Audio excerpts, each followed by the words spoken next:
High, আসসালামু আলাইকুম guys. কি অবস্থা সবার, কেমন আছেন? দিস ইজ মাই রেড পরি। আশা করি সবাই ভালো আছেন। আর একটু জানাবেন আমার রেড পরিকে কেমন লাগছে। তো চলেন বেশি কথা না বলে আমরা আমাদের রাইডটা শুরু করি, দেখি কেমন হয়। এনজয় করতে থাকেন।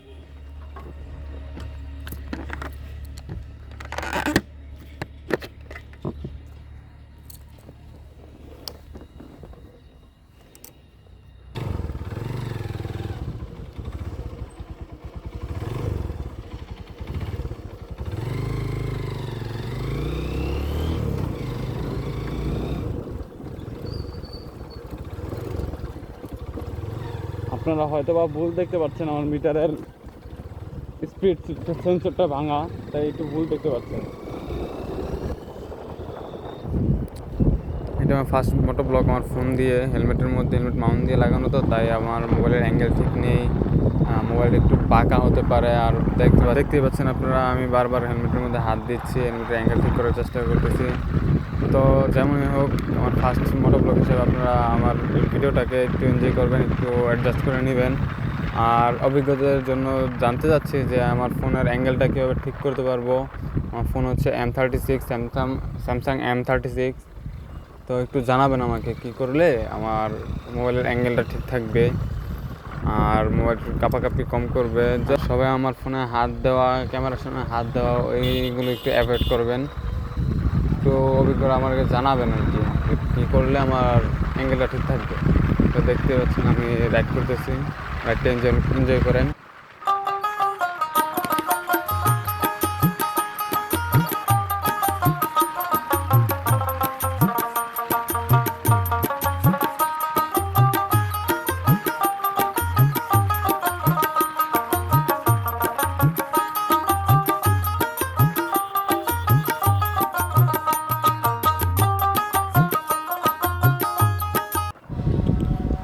এটা হচ্ছে ইউসুফগঞ্জ স্কুল অ্যান্ড কলেজ।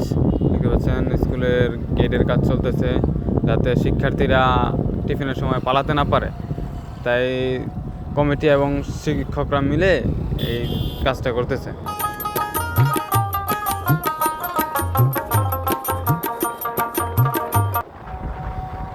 আর এখন আমি আছি ভাইরাল 300 ফিট নীলা মার্কেট। এখন আপনারা দেখতে পারবেন নীলা মার্কেটের গোলচত্বরটা। দেখেন দুপুরবেলা হলে মানুষ কত কম থাকে। আর যদি এই ভিডিওটা আমি সন্ধ্যায় বা বিকাল 4টার পর থেকে নিতাম, তাহলে আপনারা দেখতে পারতেন যে লোক সমাগমের জন্য হাঁটার মতো স্কোপ নাই, কিছুই নাই, কোনো গাড়ি চলাচলের জন্য স্কোপ নেই। এখন আমি বর্তমানে যে জায়গাটায় আছি, ওই জায়গাটা পুরো গাড়িতে ব্লক থাকতো। আর এই হচ্ছে আপনাদের 300 ফিটের যে উপরের 300 ফিট উপরের যে ফ্লাইওভারগুলো, আন্ডারপাসগুলো যা বলি আমরা, আন্ডারপাসের উপরে কোনো মানুষ নাই। এখন যদি আমি এই ভিডিওটি করতাম আমি সন্ধ্যাবেলা, তাহলে দেখতেন এখান দিয়ে যাওয়ার জন্য আমার কতগুলো হর্ন দিতে হতো, কত কিছু করা হতো। আর এখন একটা মানুষও নাই। এই যে এখানে ছবি তোলা হয়, বিভিন্ন টিকটক ভিডিও বানানো হয়। তো আমরা এখন চলে যাচ্ছি মইজুদ্দিন চত্বরের দিকে। মইজুদ্দিন চত্বর থেকে একটু ভিতরের দিকে যাবো আমি, হলদি বাজার। ওইখানে আমার একটু কাজ আছে, ওইখান পর্যন্ত আমি যাব। তো আপনারা রাইডটা এনজয় করেন, দেখতে থাকেন। পাশে হচ্ছে গিয়া নীলা মার্কেট নার্সারিগুলো, আর ডান পাশে হচ্ছে গিয়া ফায়ার সার্ভিস।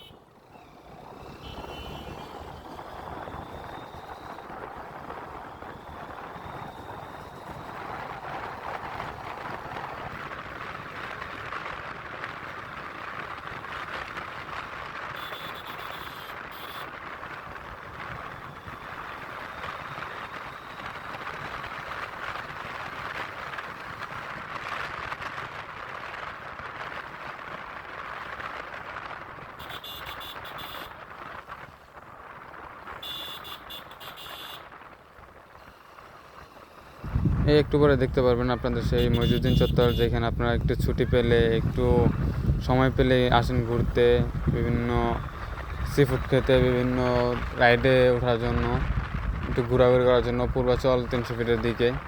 তো ওই যে সামনে দেখা যাচ্ছে আপনাদের ওই কাঙ্ক্ষিত মইজুদ্দিন চত্বর।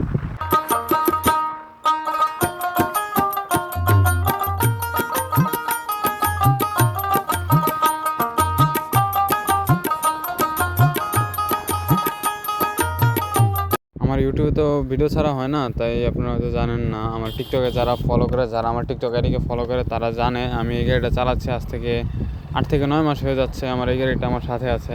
এটা আলহামদুলিল্লাহ আমাকে ভালোই পারফরমেন্স দিচ্ছে, ব্রেকিংয়ের দিক দিয়ে হোক আর পারফরমেন্স স্পিডের দিক দিয়ে হোক। স্পিড আমি এটা দিয়ে অলরেডি 110 উঠাইছি, তাও হাইওয়েতে না, আমাদের সিটিতে যা আমাদের পুরুষের ভিতরে যে রোডগুলো আছে ওই রোডের ভিতরে 300 ফিটেও না। তো আলহামদুলিল্লাহ গাড়িটা কেনার পর থেকে আমি ভালোই পারফরমেন্স পাচ্ছি। আমার একজন বড় ভাই এই গাড়িটা কেনার জন্য আমাকে বলছিল যে দেখ তোর যে বাজেটের মধ্যে 125 সিসি টার্বোটাই নিয়ে নে, টার্বো ভার্সন 2 ভার্সন 1। তো আমার চয়েসে পড়ে গেছে, আমি দেখার পর চয়েসে পড়ে গেছে যে ভার্সন 2 দেখতে পাচ্ছেন আপনারা। আমি এখন প্রায় 80-90 স্পিডে আছি। তো আমার মিটারটার সমস্যা, তো তার কারণে আপনারা দেখতে পাচ্ছেন না। তো আলহামদুলিল্লাহ আমার এই গাড়িটা আমাকে ভালোই পারফরমেন্স দিচ্ছে। সবাই দোয়া করবেন এই গাড়িটা নিয়ে যেন আমি আরও অনেকদিন থাকতে পারি এই গাড়িটার সাথে, এই গাড়িটা আমার সাথে আরও থাকতে পারে। তো আমি এই গাড়িটাতে কিন্তু একবার অ্যাক্সিডেন্ট করা হয়েছিল আমার, আপনার 70 থেকে 80 স্পিডে। তখন আমি সোজা আমার সামনে দিয়ে কেউ নাই, কোনো গাড়ি টাড়ি নেই, কিছু নাই। তো আমি যাচ্ছি, হুট করে আমাদের বাংলাদেশে যে টেসলাগুলো আছে, টেসলা হুট করে টার্ন মারছে ইউটার্ন থেকে, কোনো হর্ন নাই, কোনো কিছু নাই। রং সাইড থেকে আমার রং সাইডে ঢুকে গেছে। তো আমি আর ব্রেকে সামলাইতে পারিনি, ডাইরেক্ট হিট করে ফেলছি। তো ওইটাই ছিল আমার এই গাড়িতে ফার্স্ট অ্যাক্সিডেন্ট। তো আলহামদুলিল্লাহ আমার কিছু হয় নাই। আমার গাড়ির সামনের সকেট জাম্পার থেকে শুরু করে মাথা টাথা সব ভেঙে গেছিলো। এখন বর্তমানে আলহামদুলিল্লাহ আমি আবার সব ঠিক করে ফেলছি। তো এই যে এখন যে ব্রিজটা দেখতে পাচ্ছেন, এই ব্রিজের মধ্যে একটা অ্যাক্সিডেন্ট হয় প্রায় 6 থেকে 7 মাস আগে। অ্যাক্সিডেন্টটা হয় তখন এই ব্রিজের যে অ্যাক্সিডেন্ট করছে ওর মাথা টাথা সব ছিটে মিটে গেছে। তো সবাই দোয়া করবেন যাতে আমরা সেফলি রাইড করতে পারি। আর সামনে দেখতে পাচ্ছেন আমার যেই কাঙ্ক্ষিত লোকেশন, ওই লোকেশনে আমি চলে আসছি। তো ভালো থাকবেন সবাই, দোয়া করবেন, সুস্থ থাকবেন। আবার দেখা হচ্ছে নতুন কোনো ভিডিওতে। ততদিন ভালো থাকেন, সুস্থ থাকেন। আসসালামু আলাইকুম, আল্লাহ হাফেজ।